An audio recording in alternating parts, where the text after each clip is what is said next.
Hello, Amy, and people in Otero County. My name is Cathe Prather, and I am here just to let you know who I am and why you should vote for me for Otero County Treasurer in this upcoming primary election, June 5th, 2012. I'd like to begin by telling you a little bit about county government, because everyone who votes for any elected office should know what that person who's running is all about, what requirements they have for that job, and whether they're a good fit for the position that they're trying to get elected to. There are 8 elected positions in county government in our county. 4 of these are managerial positions. That's the sheriff, the assessor, the clerk, and the treasurer's office, for which I am running. Under the laws in our state, these positions have full-time responsibilities and they receive a full-time salary.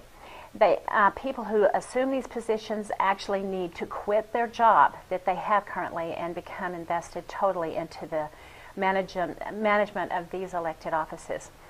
The probate judge is a little bit different. It's a part-time position and they receive a part-time salary. It's a service-oriented type position. The other positions in our county are the county commission, and we have 3 in our county. Some counties have 5.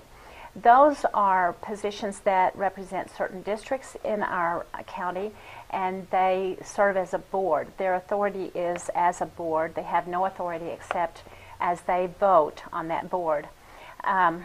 Individually, their job is to express their opinion and to serve the constituents for which they are delegated to serve. As a board, however, they can have a lot of influence on our county. They adopt ordinances, one of which is the investment policy for which the county treasurer takes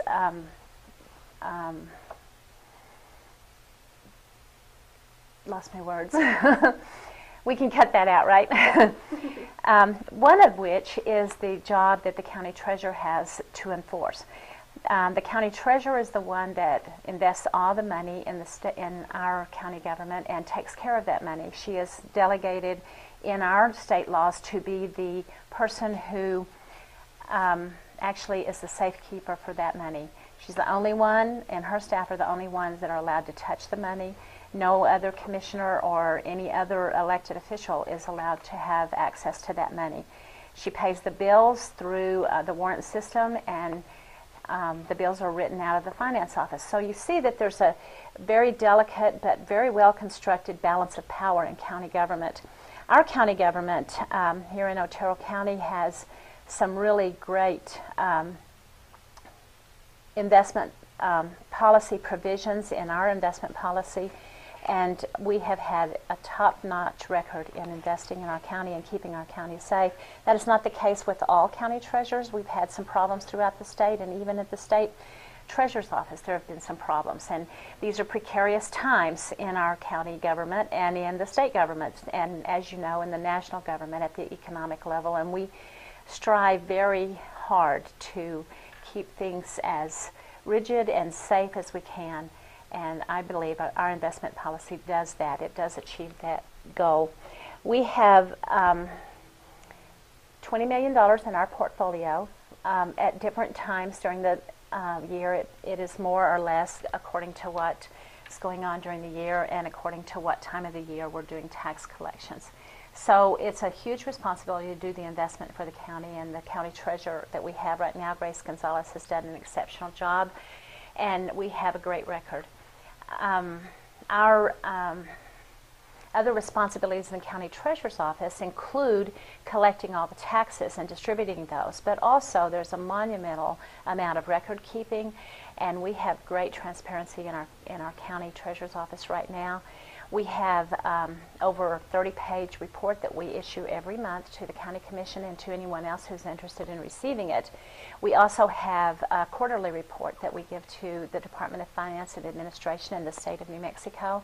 Those reports include all aspects of what we do in our office. They include amounts that we collect, amounts that are still due to be collected, amounts that have come in from other revenues besides taxes, how much we owe to the different funds in the county, how much has been collected both in the month or the year, And we have an ongoing system in our office for preparing those records and keeping those safe and keeping those up to date.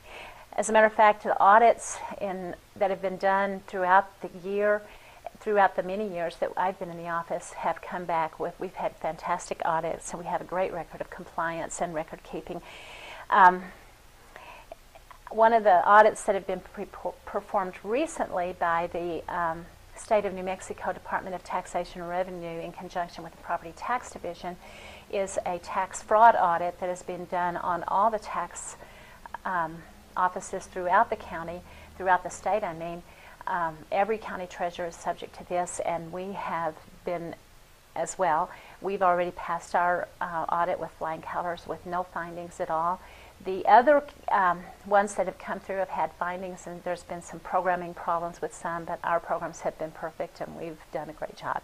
Just wanted to tell you that because it's important that you know that the transparency that is occurring in our office has been such that even our tax auditor, the fraud auditor, even commended us to the Secretary of Taxation and Revenue as one of the most transparent offices. Sometimes when you're talking about yourself, when you're running for office, it sounds like you're bragging, and I hate that perception. But in order to tell you why you should vote for me, it's going to have to sound that way sometimes. We have such a great record, and we have a record of leadership also throughout the state. Grace Gonzalez has served many different functions in different areas at the state level and even at the national level. She's held office. I also am holding right now the chairman of the State of New Mexico Treasurers Affiliate, which is a group from all over the state, all the treasurers throughout the state.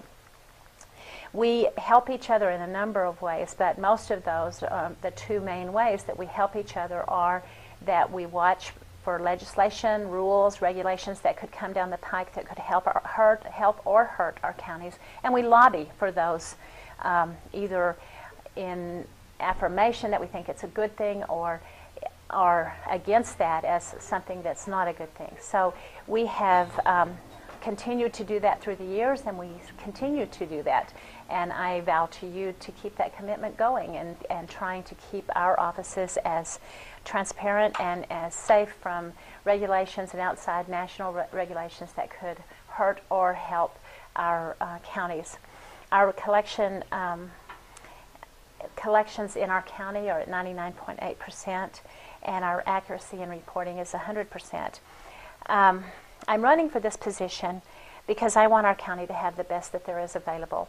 I've spent a lot of time learning everything I need to learn, in doing what I need to do to be the best that we can be in our office, and I want to offer you that as an elected official for the Otero County Treasurer. And I ask for your vote in June 5th, 2012 to be your new county treasurer. Thank you.